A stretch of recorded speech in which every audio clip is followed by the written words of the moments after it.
ভাইরা আমার, আজ দুঃখ ভারাক্রান্ত মনে আপনাদের সামনে হাজির হয়েছি।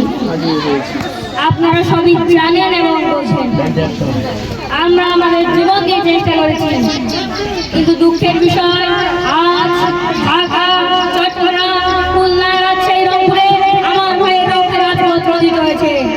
আজ বাংলার মানুষ বাঁচতে চায়, বাংলার মানুষ মুক্তি চায়, বাংলার মানুষ তার আত্মের অধিকার চায়।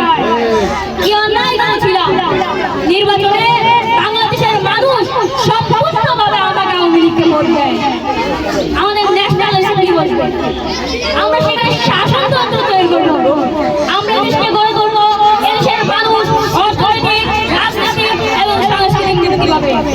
কিন্তু দুঃখের বিষয় আজ দুঃখের সঙ্গে বলতে হয় 23 বছর গড়ে ইতিহাস, বাংলা রক্ত দেওয়ার ইতিহাস, 23 বছর গড়ে ইতিহাস, দেশের মানুষের রক্তে রাজপথ রঞ্জিত হওয়ার ইতিহাস।